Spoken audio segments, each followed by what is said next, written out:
سب سے پہلے میری طرف سے تمام دیکھنے اور سننے والوں کو السلام علیکم اور عید مبارک۔ آج کی اس ویڈیو میں ہم بات کرنے والے ہیں کہ فلسطین اور اسرائیل کی جنگ کب شروع ہوئی، فلسطین میں کتنے مسلمان آباد ہیں، فلسطین میں کون کون سے انبیاء کرام کی پیدائش ہوئی اور فلسطین کے مسلمانوں پر اتنا ظلم کیوں کیا جاتا ہے۔ تو سب سے پہلے بات کرتے ہیں فلسطین کے بارے میں کہ فلسطین کہاں واقع ہے۔ فلسطین مشرق وسطیٰ کا ایک خطہ ہے اور فلسطین کی زیادہ تر سرحدیں اسرائیل سے ملتی ہیں۔ فلسطین کی سرحدیں مشرق میں اردن اور جنوب میں مصر سے ملتی ہیں۔ فلسطین کا کل رقبہ 6020 مربع کلومیٹر اور 2320 مربع میل ہے۔ فلسطین کی آبادی 50 لاکھ سے زیادہ ہے۔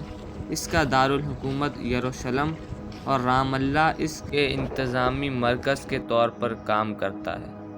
اب بات کرتے ہیں فلسطین کی تاریخ کے بارے میں۔ فلسطین میں ہزاروں سالوں سے مختلف لوگ آباد ہیں۔ 1948 میں زیادہ تر حصہ اسرائیل کا حصہ بن گیا۔ اس کے بعد سے اس خطے کو فلسطینی عرب جو زیادہ تر مسلمان ہیں اور اسرائیلی جو زیادہ تر یہودی ہیں، ان کے درمیان سخت جنگ جاری ہے۔ فلسطین کو مقدس سرزمین کہا جاتا ہے۔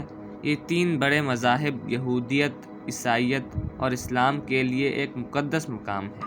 فلسطین یہودیوں کے لیے اس لیے اہم ہے کہ اسرائیل کی مملکت وہاں واقع تھی۔ یہودیوں کا خیال ہے کہ خدا نے ان سے اس سرزمین کا وعدہ کیا تھا۔ فلسطین عیسائیوں کے لیے اس وجہ سے اہم ہے کہ وہاں حضرت عیسیٰ علیہ السلام رہتے تھے اور کام کیا کرتے تھے۔ فلسطین میں کئی مقامات ایسے ہیں جو مسلمانوں کے لیے بھی مقدس ترین ہیں۔ فلسطین کا پرانا نام کنعان تھا اور یہاں رہنے والے لوگوں کو کنعانی کہا جاتا تھا۔ کنعانی لوگوں نے 1000 سال سے زیادہ عرصے تک اس علاقے کو کنٹرول کیا۔ حضرت عیسیٰ علیہ السلام کی زندگی کے دوران فلسطینی رومی سلطنت کا حصہ تھا۔ عرب کے مسلمانوں نے 600 کی دہائی میں عیسائیوں پر حملہ کیا اور کئی صدیوں تک فلسطین پر حکومت کی۔ 1099 عیسوی کے آغاز میں عیسائیوں نے فلسطین کے کچھ حصوں پر قبضہ کر لیا اور مسلمانوں اور عیسائیوں کے درمیان کئی جنگیں ہوئیں اور ان لڑائیوں کو صلیبی جنگوں کے نام سے جانا جاتا تھا۔ مسلمانوں نے 1291 عیسوی میں اس علاقے پر دوبارہ کنٹرول حاصل کر لیا اور پھر 1500 سے 1917 تک فلسطین سلطنت عثمانیہ کا حصہ رہا۔ اب بات کرتے ہیں کہ کیا فلسطینی ایک اسلامی ملک ہے۔ ایک اندازے کے مطابق یروشلم میں 4,35,000 فلسطینی رہتے ہیں اور ان میں سے 99% فلسطینی مسلمان ہیں اور عیسائیوں کی تعداد صرف 1% ہے۔ فلسطین بہت سے انبیاء کرام کی جائے پیدائش ہے، جن میں حضرت ابراہیم علیہ السلام، حضرت اسحاق علیہ السلام، حضرت داؤد علیہ السلام، حضرت یعقوب علیہ السلام، حضرت سلیمان علیہ السلام، حضرت زکریا علیہ السلام، حضرت یحییٰ علیہ السلام اور حضرت عیسیٰ علیہ السلام شامل ہیں۔ قرآن مجید میں سورۃ الاسرار کی آیت نمبر 17 میں مسجد اقصیٰ کا حوالہ دیا گیا ہے۔ ترجمہ: پاک ہے وہ جو راتوں رات اپنے بندے کو مسجد الحرام سے مسجد الاقصیٰ تک لے گیا، جس کے اطراف میں ہم نے برکت کی نشانیاں دکھائیں۔ مسجد اقصیٰ مسلمان اس مقام کو مکہ اور مدینہ کے بعد اسلام کا تیسرا مقدس ترین مقام سمجھتے ہیں۔ مسجد اقصیٰ کو قبلی مسجد بھی کہا جاتا ہے۔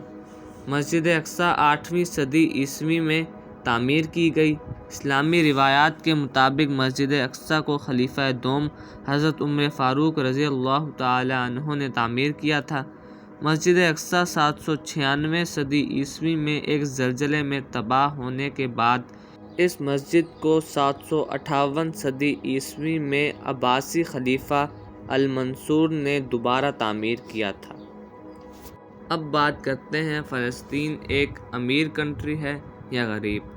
2023 کے درمیان میں فلسطینیوں کی مجموعی غربت کی شرح 32.8% رہی۔ مغربی کنارے اور غزہ کے درمیان بہت فرق پایا جاتا ہے۔ غزہ میں غربت کی شرح 64% ہے اور مغربی کنارے میں غربت کی شرح 12% ہے۔ میری دعا ہے کہ اللہ تعالی ہمارے مسلمان بھائیوں کو اس جنگ سے نجات عطا فرمائے اور ان کافروں کو نیست و نابود فرمائے اور ہمیں ان کی مدد کرنے کی توفیق عطا فرمائے۔